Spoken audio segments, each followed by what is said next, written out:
को प्रणाम करता हूँ। सभा सभी साहित्यकार बंधुओं, गौर जी के बच्चों और सारे बंधुओं अभिनंदन करता हूँ। कई बार ऐसा होता है कि हम असाधारण के लिए आकर्षित होते हैं, लेकिन जो असाधारण होता है उसको हम पहचान नहीं पाते।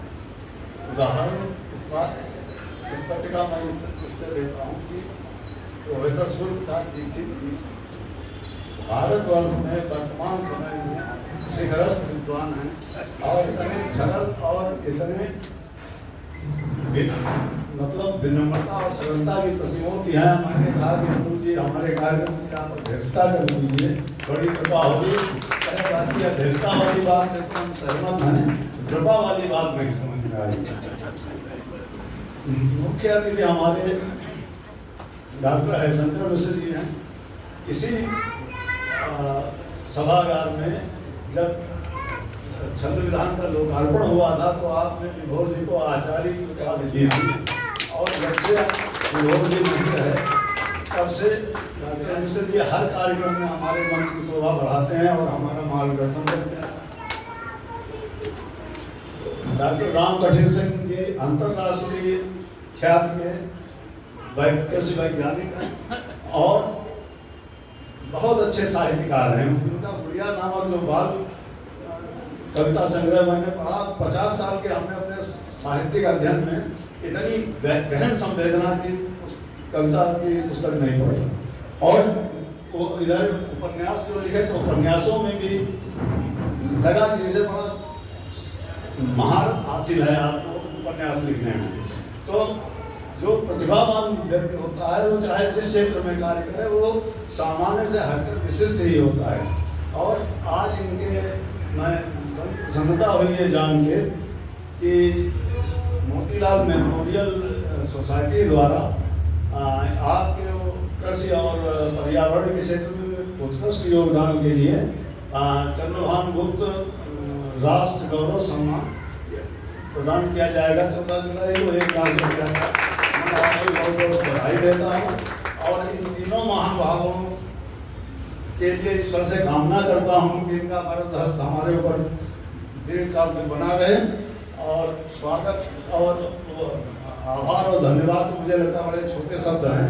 मैं आप सबके श्री चरणों में अपने श्रद्धासुमन अर्पित करता हूँ और आप सब लोगों का भी बहुत बहुत अभिनंदन करता हूँ। इतने खराब मौसम में भी आप आए, ये हमें लगता है हमारी कम विभोर जी की ज़्यादा वो इसमें वो है भूमिका। और काव्य कला संगम के विषय में थोड़ी सी बात कर दें कि इसका संस्था को 1998 में विभोर जी ने इसका गठन किया था। गुरु जी की कृपा से मुझे भी डॉक्टर लिखने का अपने नाम के साथ सब अधिकार प्राप्त हो गया और कुछ लोगों गलत फहमी हो गई कि मैं भी विद्वान हूँ। तो विभोर जी और अधीर जी हमारे पास आए कि आप इस संस्था के अध्यक्ष बन जाइए। तो हमने कहा कि भाई चेतना साहित्य परिषद और प्रतिष्ठा जैसी संस्थाएं बहुत अच्छा कार्य कर रहे हैं तो एक नई संस्था क्यों गठित की जाए। तो उन्होंने कहा कि वो संस्थाएं तो केवल कविता का पाठ में होता है, तो हम चाहते हैं कि एक ऐसी संस्था हो जिसमें कविता पर बात हो, कविता की बारीकियों को बताया जाए। तो हमें लगा अच्छा प्रपोजल है। 4-5 साल उसको चलाया हम लोगों ने। फिर हमारा ट्रांसफ़र हो गया कानपुर और अब विभोर जी फिर अपने जन्म दिवस पर ही एक गोष्ठी करते रहे और वो क्रम टूट गया। उसका जो कविता पर भाषण वाली बात थी वो नहीं हो पाई।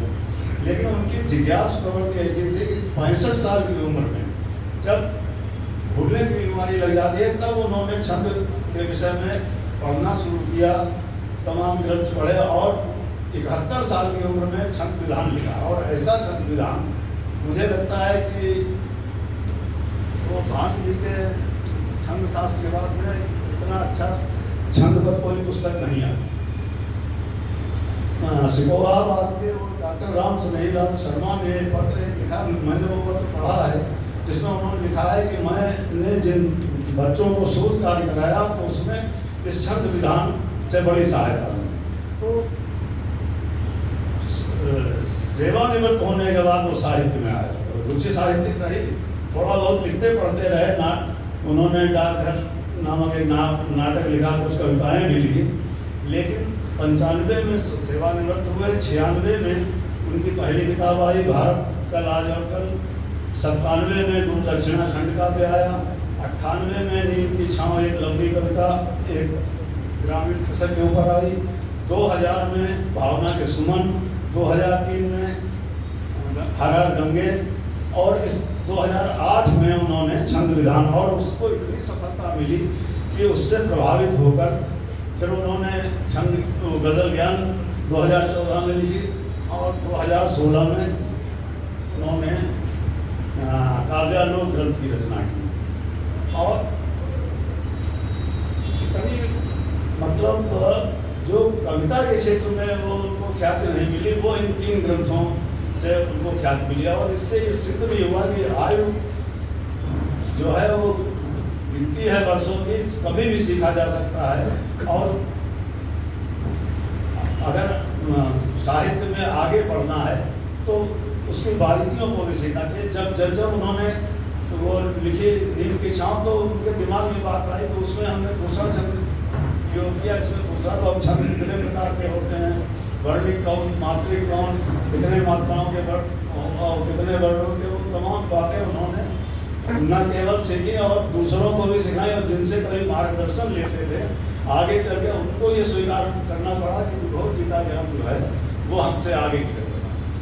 तो इन्हीं सबके साथ मैं विभोर जी को श्रद्धांजलि अर्पित करता हूँ। अच्छा, एक बात और कहना रहेगा कि उनके अंतिम समय में जब मैं विभोर जी के साथ उनसे मिलने गया, उसके बाद मैं गया उनके पास, लेकिन वो अचेत हो चुके थे, तो वो मिलना नहीं है। तो आखिरी बार उन्होंने हमसे कहा था कि मतलब ये संस्था को चलाए रहिएगा। पता नहीं राजेश से भी कहा था या नहीं कहा था। तो ये परिवार जिनका इतना सुसंस्कृत है कि ज़्यादा से ज़्यादा अपने पिता के नाम पर ये लोग वो कार्य करने के लिए इच्छुक रहते हैं। पहले एक पुरस्कार देते थे, तो कहा एक नहीं, अब हम 5 पुरस्कार देंगे, और इस बार 6 पुरस्कार दिए जा रहे हैं। तो जो उनको मैंने वचन दिया था कि भाई जब तक हमारे हाथ पैर चलेंगे हम संस्था को अपनी क्षमता के अनुसार चलाएंगे। तो मेरा आप लोगों से भी निवेदन है कि इस कार्य में हमारा सहयोग करें, और जैसे आप खराब मौसम में पधारे ऐसे ही आगे भी पधारते रहें। और विभोर वाणी जो एक पत्रिका उनकी इसमें निकाली जा रही है, उसमें अपनी रचनाएं भेजते रहें। बहुत बहुत